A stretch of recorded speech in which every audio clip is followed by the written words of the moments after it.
Usually ang guys ang ginagawa, chat lang ng chat. Kailangan hindi matapos yung chat. Kailangan tuloy-tuloy. Wala, mato-turn off lang sa'yo yung girl. Ang phone gamit lang yan to set dates.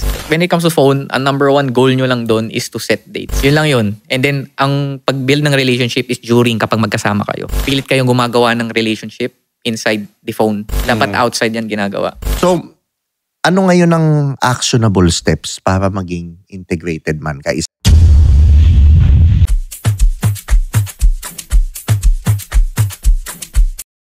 What's up guys? Welcome to Do You Think? Ako nga pala ang host nitong podcast na to, si Tio Bry. At syempre, kung gusto mo naman ng self-development, mag-subscribe ka na dito sa channel na to. Tulungan mo itong channel na mag-reach ng 100,000 subscribers.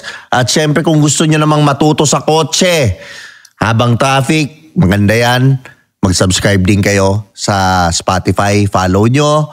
I-rate nyo na rin yung podcast para makakatulong to sa algorithm natin. So ito napaka-special ng episode natin ngayon dahil ang guest ko, syempre, isa siyang content creator and the biggest picture ang content niya is actually dating specialist kasi siya.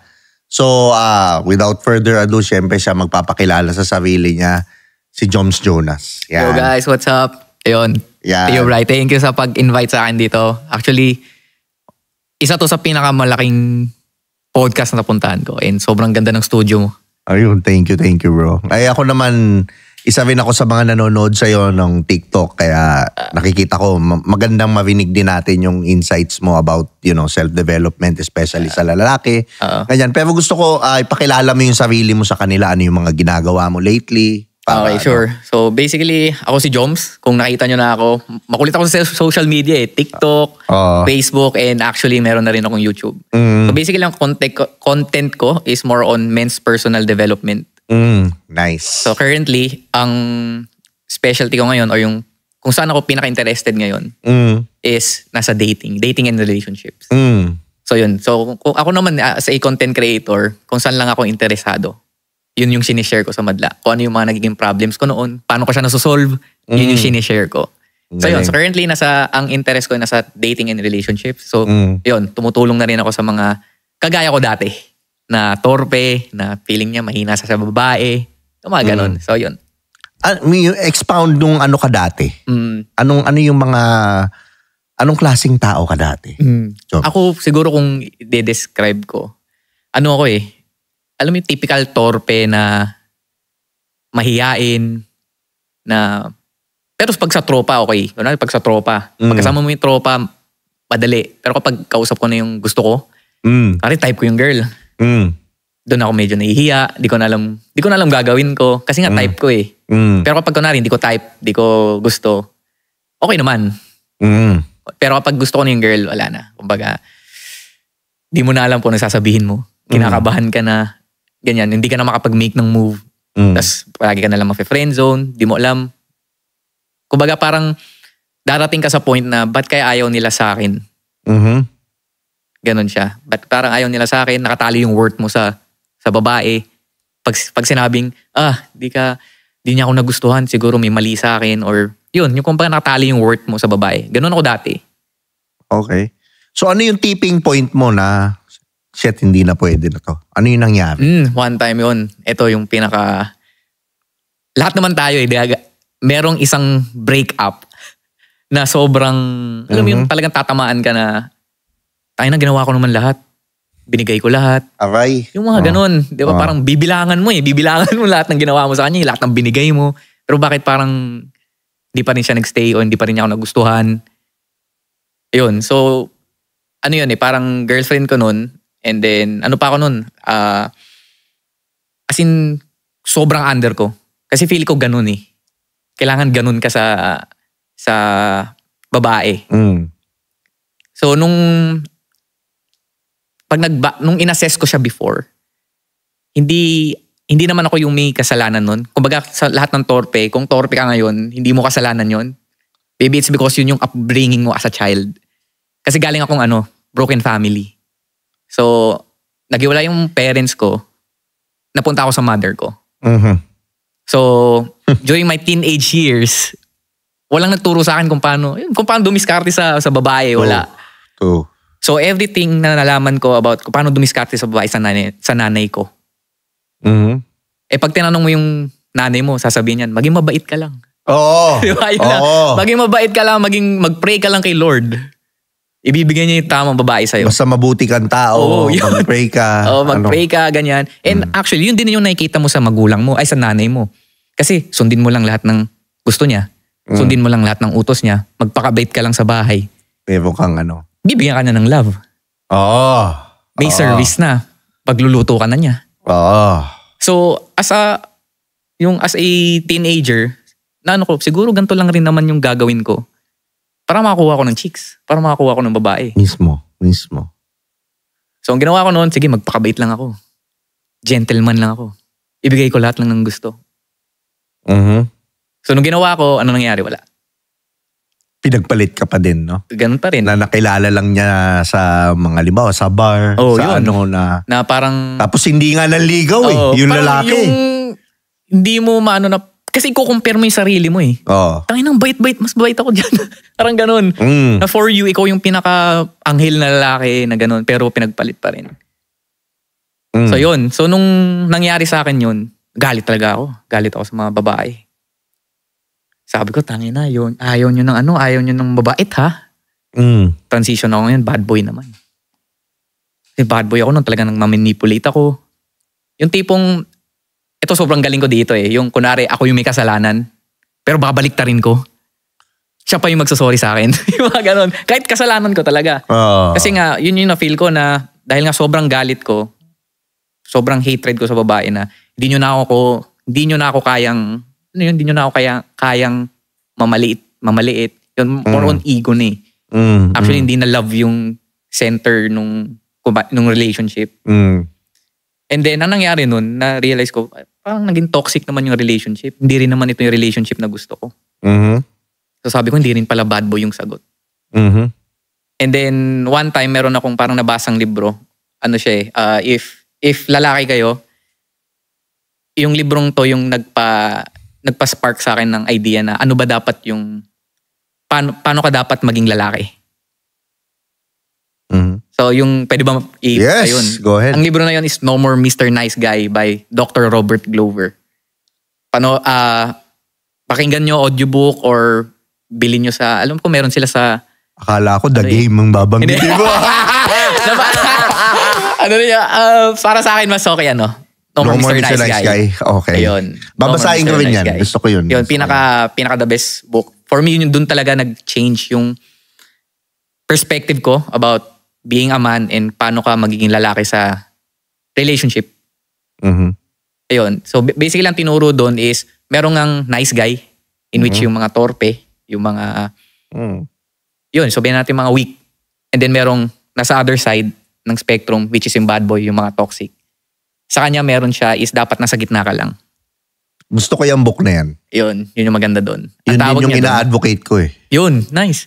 Actually, yun yung parang center doon yung tinuturo ko sa social media.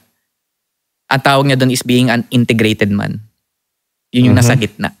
So hindi Balance. Ka nice, hindi ka sobrang weak, hindi ka sobrang passive, hindi ka rin sobrang aggressive, hindi ka sobrang toxic. Nasa gitna ka lang. So alam mo yung parang sa fire extinguisher. Diba sa fire extinguisher, hindi pwedeng sobrang nasa kaliwa kasi ibig sabihin walang pressure. Hindi mo siya magagamit. Hindi rin naman pwedeng overpressurize. So, kailangan nasa gitna lang siya lagi. So, yun yung isa yun sa, for me, yun yung parang naging breakthrough ko na, okay, ito pala dapat. Madami talagang the reason why I'm laughing is because relate ako dun sa kwento mo. Kasi yan din ako. Nung college ako noon, yun din, nanay ko. Tatay ko naman, present siya sa buhay ko, pero hindi niya na naturo sa akin yung ganon. So, yun din ang ko, magpakabuti ka lang. Kaya ako natatawa. Tapos nung nangyari, there came a time na, tangina, lalanong sa akin dati. Meron akong naging girlfriend nung college na sobrang sakit nung nag-break up kami. Lagi yun tangina, yung may drama na umuulan, pinuntahan ko sa bahay, yung basang-basa ka ng ulan, tapos nagsosorry ka. Tangina, ang loser, no? Pero namanasan ko yun. Okay. Para sa pelikula mo lang napapanood yun eh. Namanasan ko yun. Tapos, aayawan ka lang kasi may bago na. Na nakilala niya lang nung, kasi nag-first year college na siya nun eh. College na ako nun. So parang nakilala lang niya. Parang, yun yung nag-ano sa akin na tangina. Kaya yung sinabi mo na naging bad boy. Yun din yung ano ko na, tangina mula ngayon hindi na ako, wala na ulit. Matik yun, bad boy na ako. Parang canon event sa atin lahat yun eh. Pero, nung naging bad boy ka, aminin mo rin, grabe naman talaga, nagugulat ka. Tangina, paano ko na-pull off to? Parang dun yung dun mabubuksan yung mata mo. Na di mo naman pala kailangan maging sobrang bait eh. Di mo naman kailangan maging sobrang gentleman. Pero bakit nakaka-pull ka ng... Pero ito yung ano ko sa'yo. Nung naging bad boy ka, andun pa rin yung torpeng Joms Jonas, no? Andun pa rin. Ako din eh. Andun pa rin. Kasi, alam mo, kailan siya lumalabas? Sige, ikaw. Kailan lumalabas yung torpeng Joms Jonas nung bad boy ka na? Sa akin usually kapag gusto mong ma-prove, kunwari gusto mo yung girl, and then gagawin mo yung lahat para mabigyan ka niya ng validation. Kunwari, makuha yung number niya. Yung ganun. Parang doon siya lilitaw eh. Kasi nga kapag nice guy ka o torpe ka, yung validation mo nakakabit sa babae. Ayun, mismo. Ako rin yun eh. Nagiging dating Brian ako kapag gustong-gusto ko yung babae. Pag type pero na type yung mo. Hindi ko masyadong type, yun yung parang tangin. Wala. Bala diba? kasi bakil lang kita dyan. Pero yun yung habol ng habol. Oo, yun yung habol ng habol. Di ba yun yung irony? Kaya nga ako, actually hanggang ngayon ngayon, inaral ko siya ng sobra. Kasi most of my life, either gusto kita, or laro ka lang sa akin. Hindi ko kaya yung sa gitna. So ngayon, medyo na, unti-unti, naano ko yung gitna. Kasi hirap talaga ako nun. Ngayon, speaking of paano mo na balance? Kasi ano na ba si Joms Jonas ngayon? Okay, napag-usapan natin. Simulan muna natin doon. Napag-usapan natin yung dati na ikaw. Yung ngayon, ano ka na ngayon? Siguro ngayon, yung meron kasing tinatawag yung na integrated male nga. Ibig sabihin nun is balance ka lang between the passive and aggressive. So ito medyo malalim to. Medyo more on spiritual. Merong ginawang theory si Carl Jung. So, actually si Carl Jung siya yung father of analytic psychology. So, sa kanya galing yung mga introvert, extrovert, yung mga archetypes na ganun. Ngayon, gumawa siya ng archetypes rin sa lalaki. Sa lalaki, merong 4 na energies or 4 na archetypes. Yung king, warrior, isa yung wise man ata yun. Wise man, basta yung matalino. Wise man, tsaka lover. So lahat tayo meron nun. Casanova yung lover. Oo, parang yun. Lahat tayo meron nun, pero hindi calibrated. Again, pwedeng nasa sobrang extreme siya ng passive. Pwede siyang sobrang nasa extreme ng aggressive. For example, sa king. Kapag nasa passive ka, kapag passive yung king energy mo, sunod ka lang ng sunod. Wala kang sariling desisyon, di mo kayang i-lead yung sarili mo. Kapag nasa sobrang extreme ka naman, magiging controlling ka, gusto mo ikaw lagi na susunod. Narcissist yun. Oo, narcissist yun. Kailangan nasa gitna ka lang. May boundaries ka, hindi ka controlling masyado. Alam mo yun, may balance ka. So it applies to all archetypes. Kailangan nasa gitna lang siya lagi. So ako ngayon, syempre hindi pa rin ako di ko pa masasabi yung sarili ko na very masculine na integrate ko na lahat. Pero I'm working my way. It's a process. Pero the fact that you're working and you're aware sets you apart. Yeah. So yun yung number 1 eh. Kailangan maging aware ka. So once na bumukas sabi mo nga, once na bumukas yung mata mo, parang kasalanan mo na kapag mamatay ka ng ganun pa rin eh. Na kunwari, torpe ka, tapos bumukas na yung mata mo dun sa ganun. Pag di ka pa rin nagbago, parang kasalanan mo na yun eh. So yun. So currently yun, I'm working my way to be an integrated man. Kasi for me, yun yung best version ko. Na lahat balance lang. Okay. You mentioned the well-integrated man. Ano yung qualities ng well-integrated man? So yung one of the, for me, iba-iba kasi yun eh. Kunwari sa integrated man, kunwari sa king energy niya. So, halo-halo ba yung 4 archetypes? Dapat halo-halo o isa-isa doon? Okay. Go. So kunwari sa king, malalaman mong nasa integrated part ka na ng king mo kung magsisimula yun sa sarili mo, kung kaya mo na i-lead yung sarili mo, na kaya mo maging leader pero may empathy ka. Kasi di ba kunwari, ano ba yung magbigay ka ng leader na ano, yung alam mo yung leader na dictator. Dictator. Di ba parang wala, controlling leading lang. By fear. Leading by fear, yun. It can only take you somewhere. But hindi yun talagang devoted sa'yo yung tao. Correct. So kapag nasa gitna ka, yun yung parang kaya mo mag-lead, kaya mo mag-command, pero you still, meron ka pa ring empathy. You're stepping into their shoes. Oo, kumbaga nakikita mo rin, ito yung nakikita kong best decision for the kingdom or para sa sarili ko kasi alam ko kung ano yung position mo. Yung parang ganun. So yun. So that's one trait. Next is yung kunwari sa warrior. Sa warrior, kapag sobrang passive ka na, ibig sabihin wala, weak ka. Hindi mo kaya ipagtanggol sa sarili mo. Pero kapag sobrang aggressive ka, nasa aggressive side ka, sobrang violente mo. Everything, madalas ka nagagalit, lahat dinadaan mo sa dahas. Pag nasa gitna ka, alam mo kung kailan ka gagamit ng dahas. Ginagamit mo sa tama. Yung kaya mo protektahan yung sarili mo just because kaya mo pero hindi mo gagamitin palagi. Tuwing kailangan mo lang. Tuwing, kunwari, may bad person lang. Ay, may masamang tao lang kailangan mo talaga gamitin. Doon mo siya gagamitin.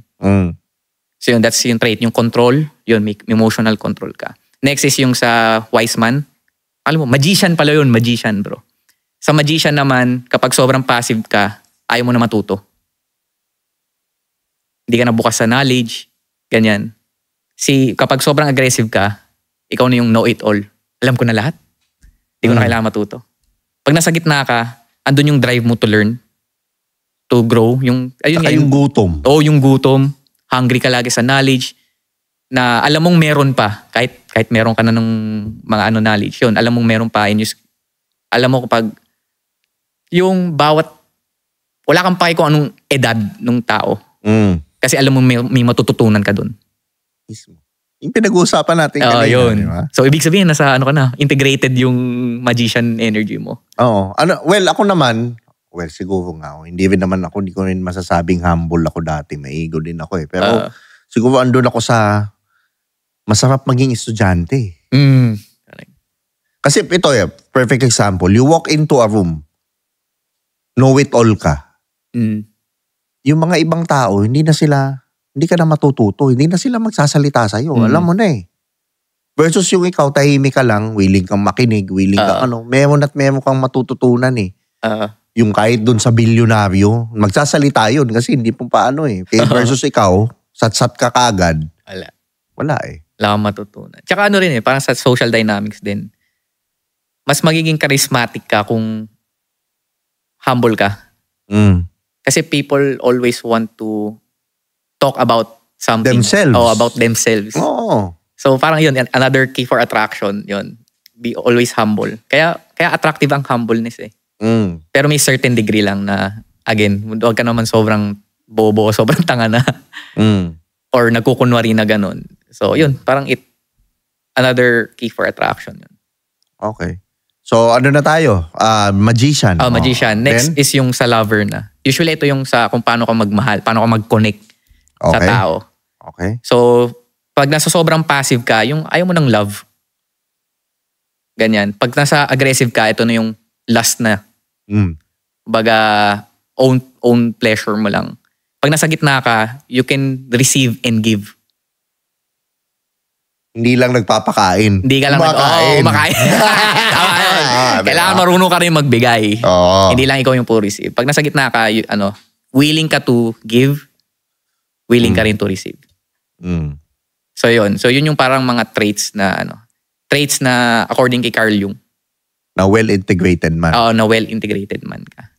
Okay. So yun yung, for me, yun yung, for me yung true meaning ng masculinity. Kung masasabi mong masculine yung isang lalaki if well-integrated yung apat na yun. Ang tingin kasi nila ngayon sa masculinity, dapat ako masusunod. Yun. Dapat aggressive ako. Yeah. Dapat, di. Macho yun eh. Yun yung typical macho. Insecure eh. Yung ganun, insecure eh. Yung galing sa insecurity, hindi yung buong tao. Ako nga ang dami nagtatanong, ano ka? Tio Bray, alpha? Ganyan. Andun ako sa point ng buhay ko na wala na akong pakialam sa label eh. I'm just being me. If you like it, it's so good. Thank you. If you don't, okay lang din. But I'm just being me. Na ako, andun ako sa, tangina, kung kailangan ko maging beta, magiging beta ako. Kung kailangan ko maging alpha, magiging alpha ako. Sigma, okay. Whatever. Pero gusto ko lang ako, at the end of the day, gusto ko lang maging mabuting tao. Yun lang na, kasi iba yung mabuti sa nice eh. Yung nice good boy eh. Yung nice manipulative. Gusto mo, papabigyan mo ako dito. Pero yung mabuti, he just likes being mabuti and then not asking for anything in return. Correct. Oo, kaya ganun.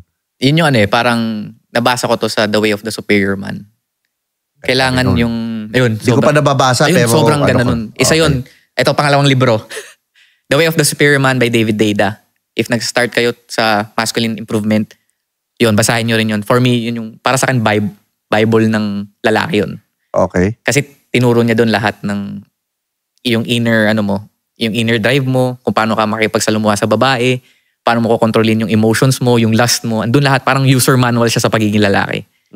So, sinabi niya doon na ang greatest, ang desire ng lalaki is to fulfill his purpose. Siyempre, yung sobrang broad ng purpose. So, yung purpose mo is to give your masculine gift sa mundo.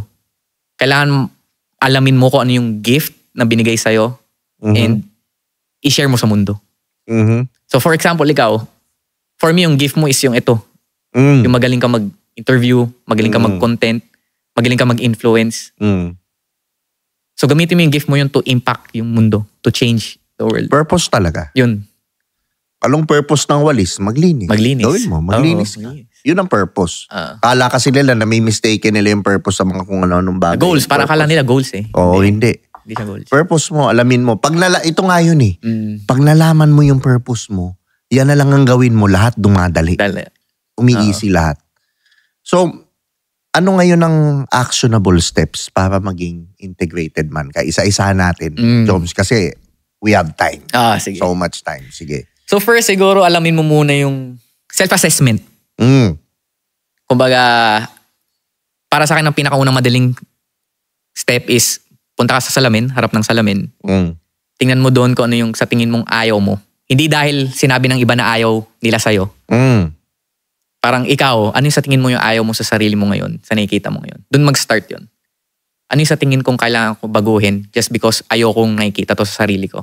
Okay, example. For example, sa akin dati, nung ginawa ko to, pag tumingin ako sa salamin, ayoko kasi sobrang payat ko dati. Alam mo yung parang boneless bangus, ako yung tinanggal na tinik. Ano ka lang, maliit ka lang. Liit lang. Maliit ka ngayon, pero parehas tayo, boneless bangus din ako. Boneless bangus. Nung nag-weights ako, doon ako parang shit. Diba, parang ako nakakita ng apoy, yung nag-invento ng apoy, caveman, nakakita ng apoy. Sobrang no? Ganda, oo. Pag nag-ano ka, yung confidence mo, iba. Through the roof talaga. Oo. Nakita mong, Gets ko yan, no? Tsaka ang sarap ng payat, kasi ang daling magka-abs. Madali. Kakain ka na lang, tapos workout ka. Yun yung struggle doon, na yung pagkain. Yun, yung pag-hit ng protein, yung mga ganon. So yun, sobrang payat ko. So parang ayokong payat ako. Not because actually may girlfriend nga ako nun eh. Pero ako nakikita ko sa sarili ko, ayoko ng payat ako. Next thing is once na nag-self-assess ka na, syempre you do the work. Alam mo na nga yung alam mong ayaw mo sa sarili mo bakit magsistay ka pa ng ganyan. So you do the work. Ano yung mga kailangan ko gawin para makaalis ako sa current state ko in which yung payat. So nangyari is, luckily yung father ko, nag-gym rin dati. Siya rin nag-push sa akin, mag-gym ka. Ako magbabayad ng mga whey mo. Ako magbabayad ng supplements mo. Sarap. So yun. Tatay. Kasi parang, rin siya, payat rin siya eh. So yun, sabi niya, ako magsasagot ng supplements mo, ng membership mo, mag-gym ka lang. E di yun, naging madali sa akin yung pag-gym. So nag-gym ako, ayan. So yun, nakuha ko yung gusto ko. Sige, ano pa yung next? Ano pa yung ayaw ko? Ano pa yung ayaw ko? So it's, continuous self-assessment. Kailangan alamin mo kung ano yung ayaw mo sa sarili mo at kung ano yung gusto mong maging. Maging clear ka dun. Mismo. Yun, after that, after you do the work, ang maganda nun is, get feedback.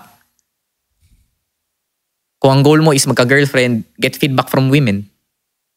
Example. For example, gusto mo maging confident. Kung gusto mong malaman kung gaano kataas yung confident mo, humarap ka sa babae.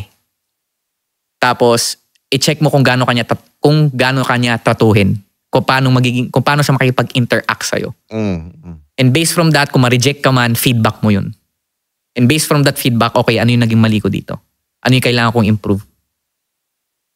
Kasi from feedback, doon ka makakagawa ng ng game plan mo. Okay, ano yung kailangan kong improve? Bakit kaya hindi niya binigay yung number niya? So for me, yung mga rejection, kaya dapat hindi ka natatakot sa rejection. Kasi feedback mo yun to improve. Pag walang nag-feedback sa'yo na mali yung ginagawa mo, na hindi gumagana yung current mong belief or yung current mong process, yung current mong method, hindi ka mag-i-improve. So for me, it's really important na talagang masakit naman talaga yung rejection. Pero i-mindset mo yung sarili mo na nare-reject ka para mas mag-improve ka. Mismo. Saka yung yung rejection, kailangan mawala, maging manid ka dyan Kasi mare-reject. Yun yung ako sa akin, natutunan ko rin dun sa The Game. Dahil approach ka, nare-reject ka na, namamanid ka na Sa buhay, ganun din. Namamanid ka na sa rejection. Namamanid ka na sa sa mga failures. Kasi nakikita mo na siya on a different light. Nabibigyan mo na siya ng wisdom. Yep. Tsaka makikita mo talagang kasama yun Oo. Hindi ka para sa lahat Hindi talaga.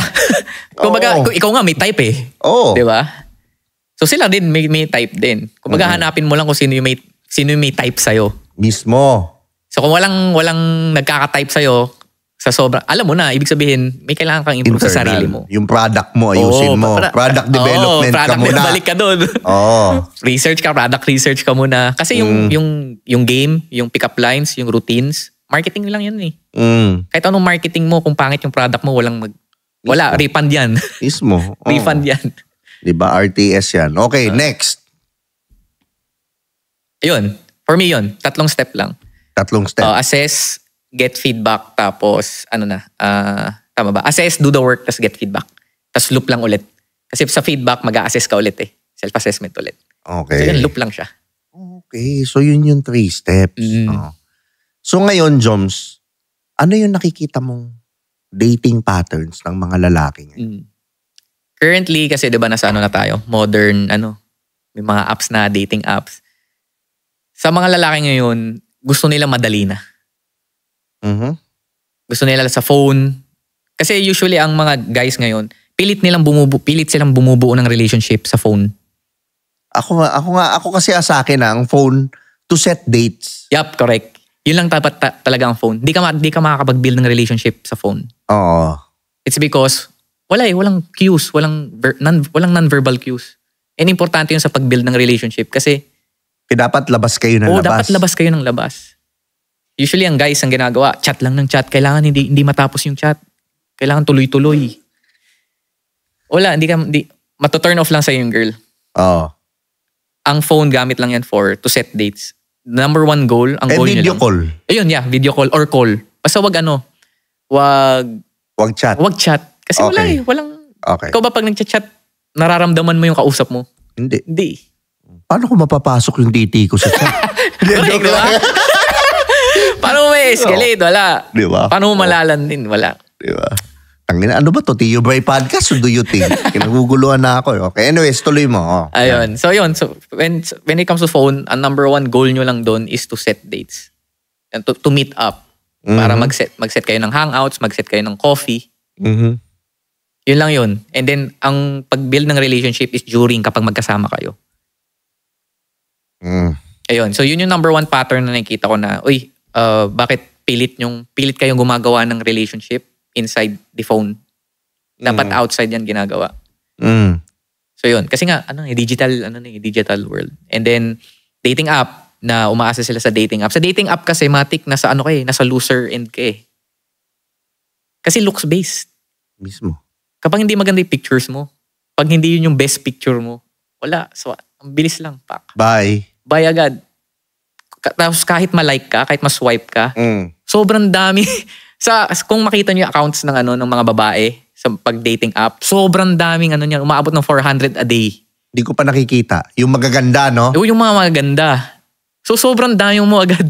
Ang dami mo agad na ang dami mo agad na kalaban. Nasa swipe right nila. Oo, nasa swipe right nila. Syempre, pag lalaki ka, lahat naman is swipe right mo Sila mapili sila, pero mas marami yung volume. Kumbaga ang dami mo ka-competition. Kumbaga parang PUBG yun. Parang elimination chamber kayo doon. Sobrang dami yun. Royal Rumble kayo doon. So for me, ang best way pa rin talaga is to approach.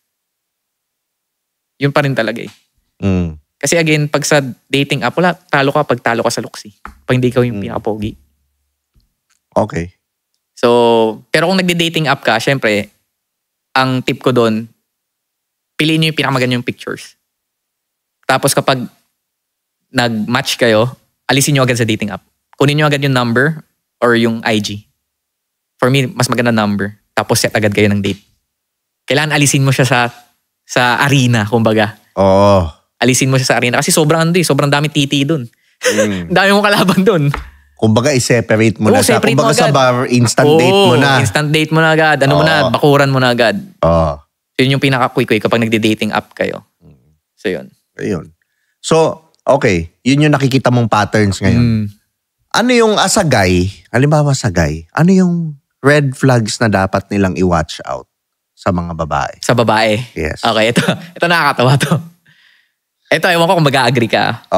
For me, ang pinaka-red flag sa babae is kapag naaya mo siya mag-date. Ito, first date nyo to. As in, first meet up nyo. Tas unprompted, okay, unprompted, hindi mo siya pinram. Sinubo agad yung titi mo. Red flag yun. Tangina, nangyari sa akin yun. Red flag yung babae. Kasi ginagamit nila alam nila kung paano kanila kunin. So, pinantatakip nila yung sexual energy nila sa kung ano yung kasi nga, sila. Yung kalooban nila, mahina yung personality. Oo, mahina yung personality. Doon lang sila yun nga yung babaeng ambag lang sa'yo, ganda, pepe. Oo, yun lang. Wala na. Yun lang yun. As in, yun, totoo yun. So, ang tawag ko doon mga sirena. Okay. Diba kasi kunwari sa mythology, ise-seduce ka nila gamit ang tawag doon, mga yung babaeng napasubo agad. Mahirap yun, mahirap. Oo. Pag yun, siguro, pikit ka lang tapos kapag natapos na, out ka na agad. Mamba out ka na agad. Okay. For me, red flag yun. Okay. Either, basta alam mo naman yun Hindi ko na masyadong explain. Kapag naano nyo yun, kapag naka-interact kayo ng ganung girl, ano yun maraming baggage na girl yun. Kapag ganun. So yun, para sa akin yun yung number one. Okay. Kapag pinagpa-front yung sexual, nila. Energy. Yep. Okay. Okay, ano pa? Sa pangalawa is kapag hindi maganda yung relationship niya sa tatay. Okay. Ayun. Usually doon nanggagaling yung insecurities or kahit sa nanay. For me, pinaka-green flag sa akin kapag maganda yung relationship niya sa nanay or sa tatay. Pwede yung both. Mas maganda kung both. Maganda yung relationship niya sa nanay tsaka sa tatay. Ayun. Family background talaga. Family background talaga. Kailangan yun. Shit. Ang daming produkto ng single mom ngayon. Yep. Yun lang. So, kaya yun yung tinatry natin i-flip pa hanggat kaya pa i-flip. Kasi kapag landslide na, mahirap na yun So kasi kapag sa single mom, parang both parents kasi yung may kasalanan parang yung babae at lalaki. Yung lalaki ayaw ng responsibility. Yung babae naman, yung bumigay agad. Hindi sila compatible. Hindi yung sila lalaki napapikit. Yung babae naman hindi tinulak. Napasubo. Napasubo. Yung hindi sila dumaan sa tinatawag na intentional dating. Yung kumbaga, hindi naging intentional yung So yun yung parang tinatry natin i-save. Ayun. So yun, balik tayo. Yung kapag hindi maganda yung relationship niya sa mother tsaka father, red flag din yun. And then siguro magbibigay ako last, yung kapag hindi siya yung gusto niya palagi siya yung tama. Yun. Yeah. Kasi ibig sabihin, hindi kanya kayang humanap ka ng babae na kayang mag-submit sa lead mo. Kapag hindi niya kayang mag-submit sa lead mo, mag-surrender sa'yo. Oo. Pero, ito rin naman yan. Siguraduhin mong hindi ka supot. Yep, correct. Yan. Magsa-start sa'yo yun. Kailangan kasi marunong ka mag-lead. Kasi minsan, gusto kong sumunod siya sa, putang ina mo, supot ka. Walang direksyon kung saan mo siya ililid, di ba? Wala kang direksyon. Wala kang pera eh. Paano? Yun. Di ba? So yun, okay. Yun lang ba? 3? Yeah, so for me, yun yung top 3. Okay. Number 1 is, yun, kapag pinang-front yung sexual energy. Number 2 is yung kapag hindi maganda yung relationship sa parents. And then number 3 yung kapag dinidisrespect ka. Okay. So yun, hindi ka dapat magsisettle sa mga babaeng kaya kang bastusin. Kaya kang disrespect. Walk out agad. Pag ganun. Walk away agad sa relationship. Okay. Yung gold digger naman. Paano mo malalaman ng babae gold digger? Kapag ano yun usually kapag walang reciprocation from the girl. Sample. Sige nga. For example, ikaw. Gets ko naman, pero sample lang. For example, daddy, gusto ko ng bag, Louis Vuitton. DOM Daddy. Ayun, daddy, gusto ko ng bag, Louis Vuitton. Ganyan. Tapos binigay mo. Tapos kapag ikaw, babe, mo naman ako, pagluto mo naman ako sa Samgyup. Pagluto mo naman ako. Ayoko nga. Yung kumbaga hindi niya kaya mag-submit or hindi niya kaya mag-reciprocate kahit konti. Hindi man lang ginubo. Yun. Hindi man lang ginubo, pati itlog mo. Binigyan mo Louis Vuitton, tanga ka. Yun, kasi yun yung mali sa mga lalaki ngayon na they try to lead with money, they try to lead with things na akala nila kapag binigay nila yung gusto ng girl, ibibigay rin yung gusto nila. Typical nice guy. Pwede naman ibigay yung katawan sa'yo, pero yung loyalty, makahanap, mawalan ka ng pera, bye. Yung diba? Purity na tinatawag nga, yun. Pero in a way din kasi, pinili mo rin namang babae. Yun din correct. Alam mo na yun. Okay, so yun, hindi nag-reciprocate. Ano pa? Hindi nag-reciprocate. For me, yun na yung cue mo na parang feel mo, ikaw lang yung, hindi siya nag-reciprocate na tinatawagan ka lang niya, gusto lang niya attention mo kapag may gusto siya. May midnight craving sa McDo. Yun. Padala ka naman Gcash, gutom ako. Doon lang siya magpaparamdam. Pagkapadala mo, wala na. Yung ginagamit ka lang nun. Yung mga gusto ko nga ng ngayon Yung makasatilan nila. Ako may mga ganun Okay, Brian left the room. Kung mag-ano sa notes. Magsa-story, kunwari. Sa notes? Magpaparinig. Napapansin ko nga ngayon, hindi ko oo nga Yun, usually. Titingnan nila kung sino yung kaya kong ma-take advantage. Huwag ka pa-take advantage. I want ganyan. So mag-reply, sige, anong address mo? Anong Gcash mo? Ayun, mga weak yun. Mga support yun. Kasi they're trying to lead with money. Akala nila makakuha sila ng babae sa ganun. Okay. So, paano ba talaga? Ano yun talagang nagpapa-attack sa babae? Yun. Yun yung maganda. Ang kaganda kasi ako, mabibigay ko, yung panahon ko. Iba yung panahon ngayon So actually, pa rin naman to? Base pa rin naman to sa biology ng babae. So una, start tayo sa lalaki. Kasi usually ito yung mali ng guys. Akala nila kung paano maging attracted yung lalaki, ganun din yung sa babae. Sa lalaki kasi may isang metro lang. Isa lang yung meter natin Meter. Yung meter natin, gaano ba siya kabait sa akin? Gaano ba siya ka-nice sa akin? Gaano siya ka-loyal sa akin? Pero may una muna dyan bago mo tingnan yung meter. Yun. Itsura muna. Itsura. Tama. Tama. Visual tayo. Yup. Correct. Kasi parang mas visual tayo sa babae. Bago natin tingnan yung ugali, putang ina, kailangan gusto ko muna. Impression yung tawag doon. Yep. So yun, impression. Siyempre, looks, tsaka personality. So yun, kung gaano siya ka-nice, ganyan. Isa lang yung metro natin. Sa kanila, 2. Ano? So, di ba, usually ang ginagawa ng guys is support. Parang nagbibigay muna ng support. Efforts, gifts, food, padala. Pero hindi na-attract dun yung girl. Yung ginagawa mo na yun, which is yung support, parang sabihin natin meter yan. Support meter. Pag support meter lang lagi yung pinupuno mo, enough lang yun para magstay sila sa'yo. Pero hindi enough yun para ma-attract sila. Attract meaning sexual attraction. So kapag puro ka lang bigay ng bigay, mag-stay sila sa'yo pero ganun ka rin, mag-stay ka lang as friends. Hindi ka nila makikita as sexual partner, hindi ka nila makikita as mate. Ganyan. Ang hinahanap talaga ng girl, so before ka magbigay ng support, before ka magbigay ng anything, ng effort, ng pagiging gentleman mo, kailangan i-attract mo muna sila. So may nice meter, merong attraction meter.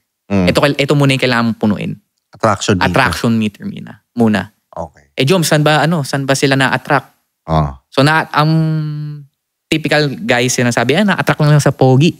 Na-attract lang yung sa mayaman. Yun yung mga yun yung mga sad boy.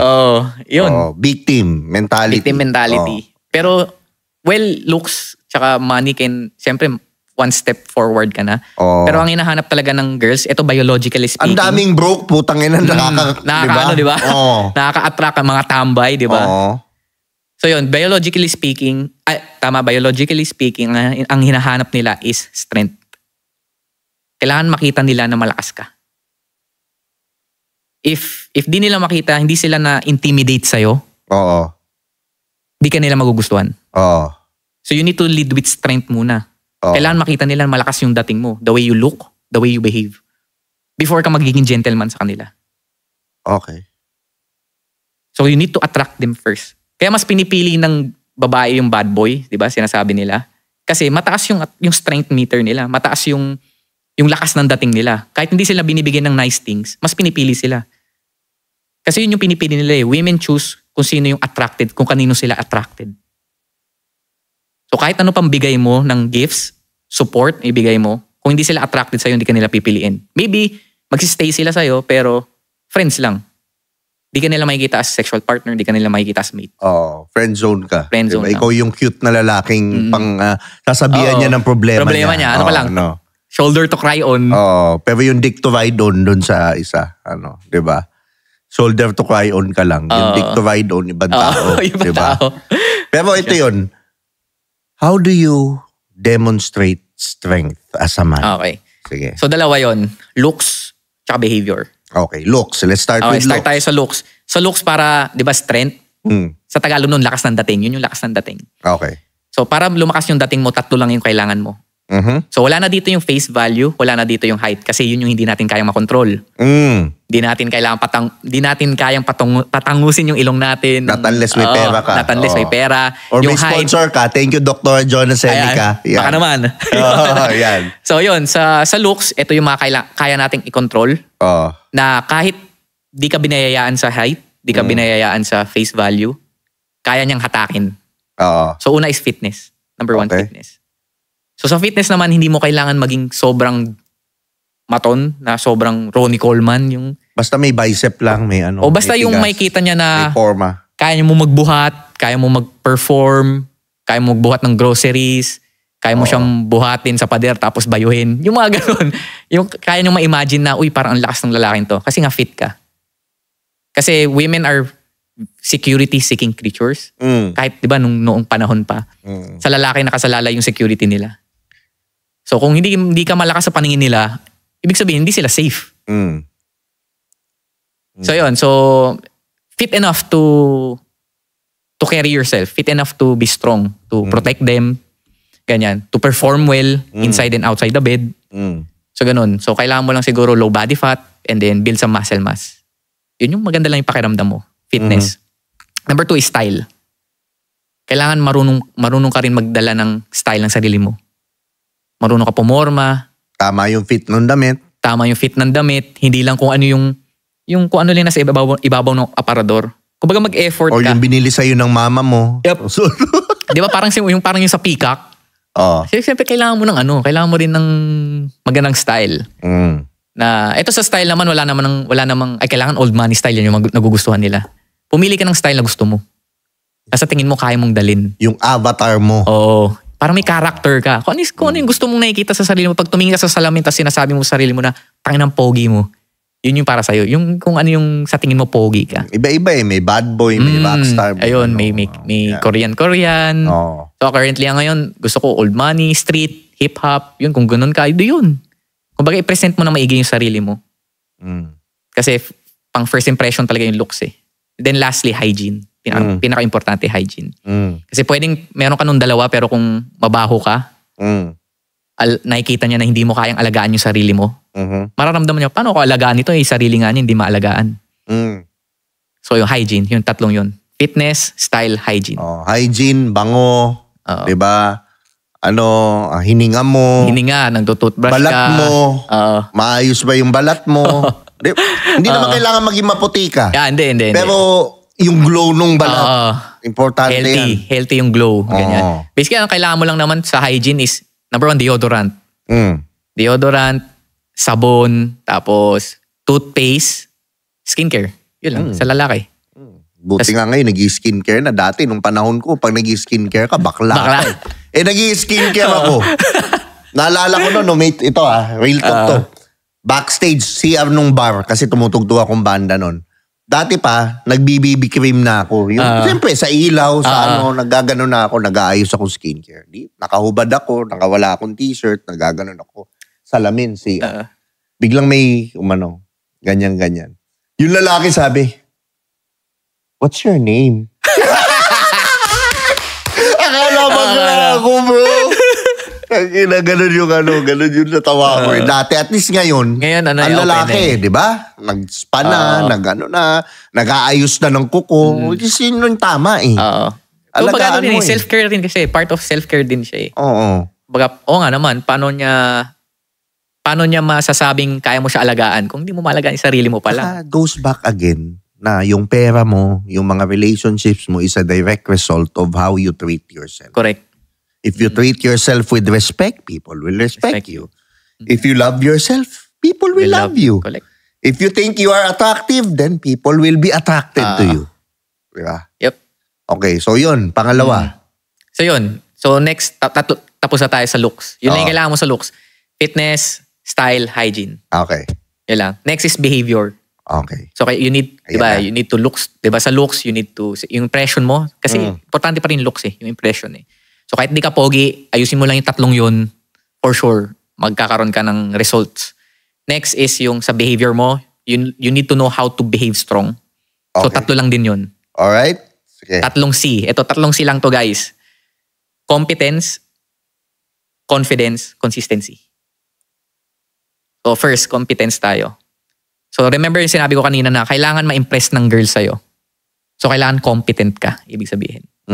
Competent meaning magaling ka sa isang bagay, may talent ka, may career ka. All out ka sa isang bagay, magaling ka. Yep, meron kang, kumbaga may talent ka, magaling ka. Kailangan makita niya na may mas ka kaysa sa kanya. Kung mas confident ka sa kanya, mas maganda yung career mo kaysa sa kanya. Kailangan ma-intimidate nga siya sa'yo para magustuhan ka niya So yun, competence meaning kung gaano ka kagaling. Basically, yun, kumbaga yung influence mo, yung status mo, pwedeng yung career mo, yung... Hindi lang pera to Hindi lang pera Hindi. Kung gaano ka kagaling, kung gaano ka kalupit bilang lalaki. To be honest, nung banda ako nun, broke ako nun. Kumikita, pero ibig sabihin, kumpara mo sa ngayon, broke ako dati. Parang ganun. Pero magaling ka mag-gitara, di ba? Magaling ka magbanda. Ang dami kong chicks. Hindi ako no shit. Diba? Alam ng mga kaibigan ko yun. Dati. Pero ngayon, tangina. Diba? Yun pa rin naman. Status pa rin naman. Pero yun nga yung nagpo-prove ako ng point na hindi lang pera. Hindi lang pera. Mababaw yun, yung pera. Okay. Ano yun? Parang excuse mo lang yun para hindi ka para maging victim. Yung nagpapadaming sobra ng pera, yung minsan, karaniwan, hindi naman masama. Pero ang dami ko kasing kilalang madami ang pera, pero insecure, tapos supot. Kasi akala din, yun yung... Lalo na nagpa-flash ng makapal na pera. Yan pang maliit na titi yun Wala yung ganun Hindi ko rin sinasabi dahil mas madaming pera. Pero yung mga totoong confident, hindi sila nagaganon. Hindi. Wala silang pakialam sa iniisip mo. Diba? Correct. So yun nga yung what makes them attractive Kumbaga, alam mong meron Oo. Ramdam nila. Presensya mo palang putya. Alam mong malakas yung dating nito. Hindi na ka intimidate. Tsaka yung lalo na yung galit sa pogi. Ang dami mga, meron ako mga ganun. Yung parang tangina naman. Paalisin nyo yan. Alam mo yung may insecure na sa pogi. Ako nga parang, naman ngayon kung may pogi. Putang na wala naman akong pakialam sa di ba? Chill lang. Diba? Pogi siya. Magagawa mo. Kasalanan ba niya yun? Diba? Correct. Okay, so competence. Competence, okay. Career, okay. Next. Okay, next is confidence. So yung confidence, ito lang yung kung paano mo ipakita, how you showcase or how you show off your competence. Kasi pwedeng competent ka pero hindi ka confident ipakita. Sad boy ka na mangayop ka. Wala din. Kumbaga, okay, talented ka nga sa pagigitara, hindi mo naman pinapakita. Wala din. Hindi ka naman tumutugtog. Hindi ka naman tumutugtog. Wala. Kailangan mo ma-show, kailangan mong ipakita yung sarili mo. I-market. Oo, i-market. Yan. Kailangan mo i-market yung sarili mo. Kailangan makita ka. Kailangan makita ka nila na option, na choice. Isa ka sa, pwede ka na merong may, kasama ka sa market. Yun. And then lastly is yung consistency. Ibig sabihin lang nun, consistent ka sa pagiging competent, consistent ka sa pagiging confident. Kasi kung hindi ka consistent sa pagiging confident, hindi ka consistent sa pagiging competent, ibig sabihin pinipeke mo lang. Pag consistent kasi isang bagay, ibig sabihin ingrained na sa'yo yun. Mismo. Behavior mo na talaga yun. Mismo. Hindi mo na siya pinipeke para lang makaano. Kumbaga, ano na siya eh, number one signal na authentic yung tao, natural sa tao yun. Kung consistent siya sa pag-show up ng ganun. So yun, triple C lang yun. Yun na nga yun eh. Yun nga yun, hindi mo na kailangan mag-pretend. Hindi na game to. Ako na to. Yun na yun. Oo. Pero siyempre sa simula, yung halimbawa, pag supot ka pa, kailangan mong practice. Kailangan mong mag-pretend. Pero dadating ka sa point na sobrang consistent mo, tangina ibang tao na to. Kasi, natural ka na. Trust me, ako din, ganyan din ako dati. Yung kay Joms, si Joms, ganyan din. Hindi naman yan, hindi naman yan... Hindi ako pinanganak na ganito na. Oo. Lahat kami, ganyan na. Kumbaga, lahat yan dyan nagsisimula yan.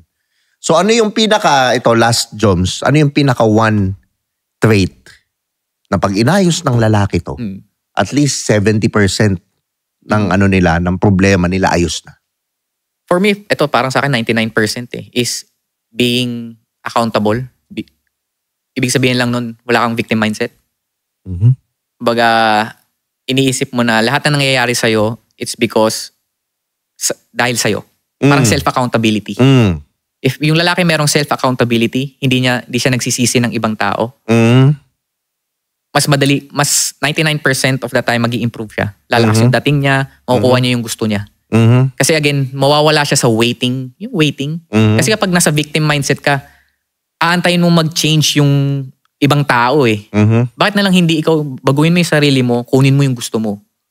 Hindi yung mag-aantay ka ng ibang tao bago mo makuha yung, aantayin mo magbago yung ibang tao para makuha mo yung gusto mo. Mismo. So parang yun eh, parang being proactive. Mismo. So yun, for me, yun yung isa sa, kapag naging proactive lang kayo, na hindi kayo naging biktima, magbabago talaga yung buhay nyo. Hindi lang sa dating, hindi lang sa everything, parang mag-multiply yan eh. Mismo. Parang having control sa sarili nyo. Kasi kung biktima ka, ibig sabihin yung control na sa ibang tao. Take nyo yung steering wheel, kayo mag-drive ng buhay nyo. Totoo. Again, lagi ko nga sinasabi, lahat yan, ikaw. Nagtagumpay ka, ikaw may gawa niyan. Nag-fail ka, ikaw din may gawa niyan. So lahat yan, ikaw. So ako maraming salamat, Jom, sa lahat ng sinare mo ngayon na nandito ka. Promote mo naman kung ano yung mga pwede nilang pasang kanila ma-reach out. Sure. Kung kailangan kanila ng tulong mo, saan kanila mahanap. Okay, sige. If ikaw yung lalaking laging natutorpe, nare-reject, nafe-friendzone, at nababasted, so you can follow me sa YouTube, Joms Jonas at Joms Jonas. Meron din akong Facebook and Instagram, joms.jonas. So yun, check nyo lang yung ko doon, check nyo lang yung account ko doon, and meron akong link sa description or sa bio ko. So newsletter yon, I send daily newsletter sa mga lalaki na gusto mag-improve mentally, physically, sexually, and spiritually. So doon ako nabimigay ng daily insights. So currently, ang mga binibigay ko ngayon is about dating kasi yun yung specialty ko ngayon. So dating and relationship. So if ikaw nga ay palaging natotorpe, nababasted, na friend zone, or yun na hindi ka nagkakaroon ng success sa babae, follow me sa social media accounts ko. Ayan. Meron ka bang, halimbawa, gusto kong magpa-coaching? May mga talagang gusto ko one-on-one. Meron ba? Available ba? Yep. So currently, meron ako mga one-on-one services. So message nyo lang ako doon if gusto nyo. And also meron din ako mga on-demand video programs. Yan. So currently meron akong tinatawag na Attraction Inertia Triggers, in which doon matututunan nyo on how to naturally attract women without using games or manipulation by triggering their biological buttons little by little hanggang sa magustuhan kanila using momentum-based attraction. So kung gusto nyo malaman yon, ayan, check nyo lang sa channel ko, YouTube channel ko. Nasa description box, andun yung link. Ayan. Okay. Grabe, no? Grabe yung usapan natin yan. Sana naman Solid. natuto kayo. Kung nagustuhan nyo naman tong content na to, share mo sa mga tropa mong torpe at kailangan ng game. At syempre, wala rin namang masama kung ikaw kailangan mo. Sana natuto ka din. Huwag mo kalimutan mag-subscribe dito sa Do You Think? At syempre, tulungan nyo kami mag 100,000 subscribers para mas makatulong pa tayo sa madaming tao. Also, listen to Spotify. I-rate nyo namin yung podcast. Maraming salamat. Ito nga pala si Tio Bray. Kasama ko si Jones Jonas. Maraming salamat sa panonood and see you on the next video. Thank you. Thank you.